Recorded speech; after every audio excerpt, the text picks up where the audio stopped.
রাষ্ট্রের সুরক্ষা নিয়ে যদি কোনো রাজ্যের সরকার বিরোধিতা করে তবে তা স্পষ্ট সে রাষ্ট্রবিরোধী বললেন রাজু বিস্তা। শনিবার দিল্লি থেকে বাগডোগরা বিমানবন্দরে এসে পৌঁছন দার্জিলিং জেলার সাংসদ রাজু বিস্তা।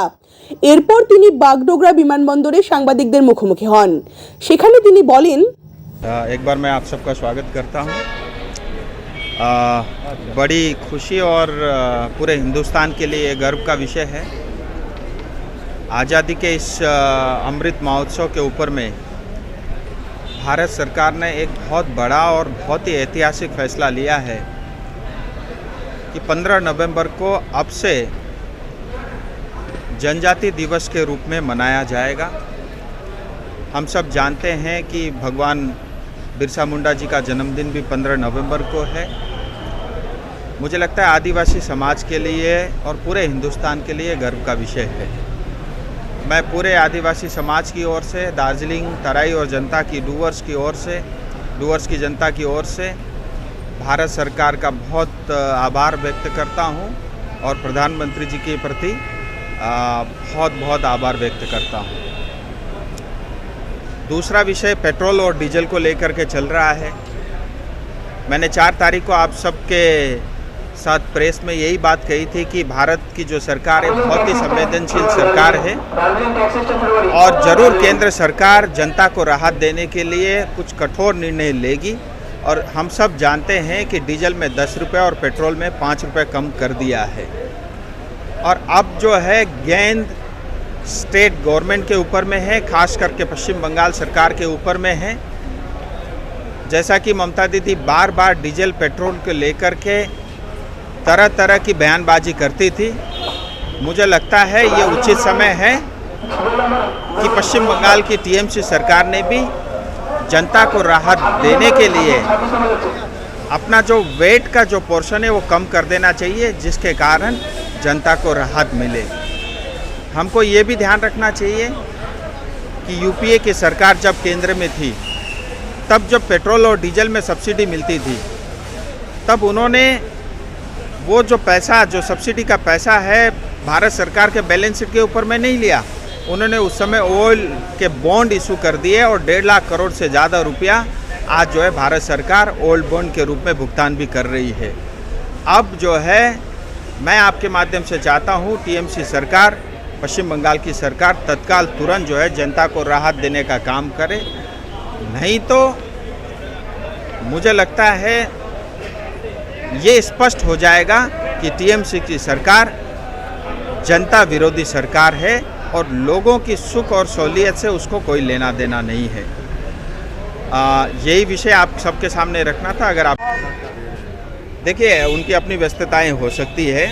जहाँ तक सांगठनिक कार्यक्रम की बात है, मैं हर बार आता हूँ तो संगठन के लोगों से मेरा ज़रूर मिलना होता है और हमारे सब कार्यकर्ता और हमारे सब नेतागण काम में लगे हुए हैं और हमें ऐसा लगता है कि बहुत जल्दी जो है सिलीगुड़ी कॉरपोरेशन का और महकमा परिषद का चुनाव है, उसकी भी तैयारी हम कर रहे हैं। सभागत राय जो बर्षियान बीजेपी का नेता है, उसने फिर आज एक ट्वीट किया जिसमें बोल रहा है कि जो बंगाल का चुनाव है जिसमें से बीजेपी को हार मिली है, उसमें जो केंद्रीय नेतृत्व था उन लोगों का दाय था और जो दिलीप घोष था उनको मतलब जैसे शतरंज का खेल होता है उसमें उसको रखा गया था। क्या देखिए, मेरा हमारे सब वरिष्ठ नेतागण हैं, मेरा इतना ही कहना है, हार के कारण बहुत सारे हो सकते हैं, उसके ऊपर में विश्लेषण जो है कमरे में बैठ के करना ज़्यादा उचित होगा और मुझे लगता है हम किसी एक के ऊपर में हार का ठिकड़ा फोड़ देते हैं, मुझे लगता है वो उचित नहीं है।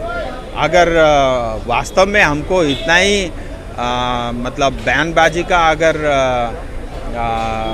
मतलब इतना शौक है तो इससे बेहतर होगा कि हम पार्टी के लिए और पश्चिम बंगाल के लिए कुछ करके दिखाएं। मुझे लगता है वो ज़्यादा उचित होगा।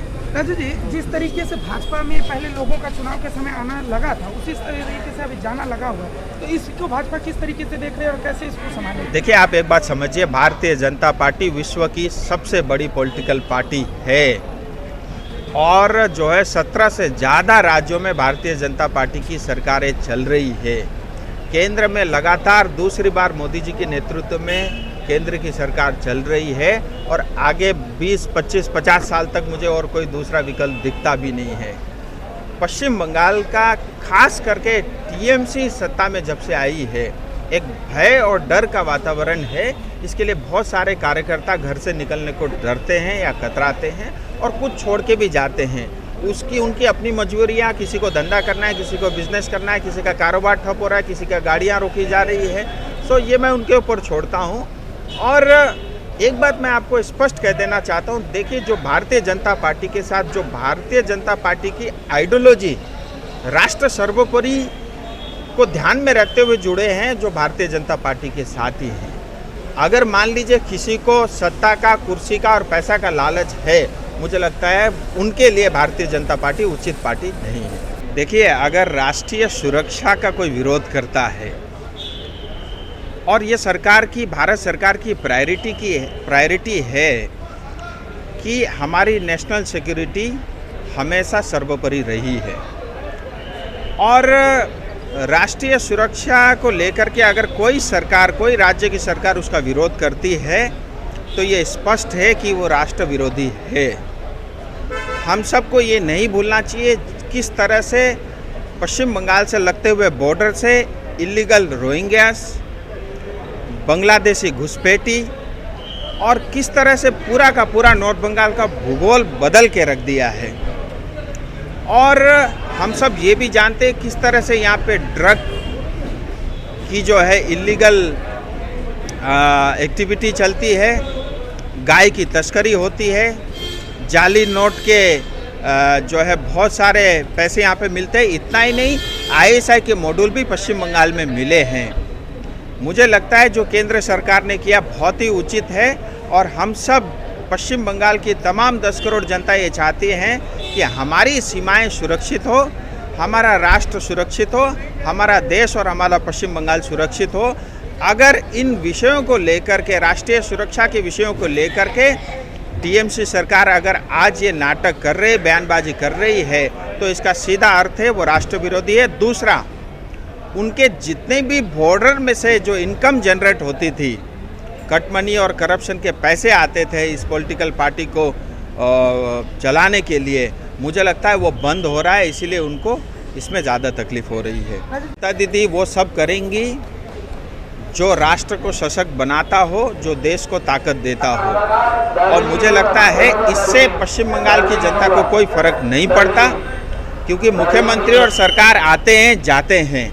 हमारे लिए राष्ट्र और देश जो है सर्वोपरि है। और अंत में एक विषय और, ये मेट्रो डेयरी को लेकर के मैं आपके सामने रखना चाहूँगा। अभी CBI ने कहा कि मेट्रो डेयरी की जांच के लिए हम तैयार हैं, क्योंकि हम सब ये जानते हैं कि किस तरह से पश्चिम बंगाल की TMC सरकार ने 47% जो है अपना शेयर्स एक प्राइवेट कंपनी को बेच दिया था और कुछ ही हफ्ते बाद उस प्राइवेट कंपनी ने 15% शेयर आगे एक कंपनी को बेची और 115 करोड़ में बेचा।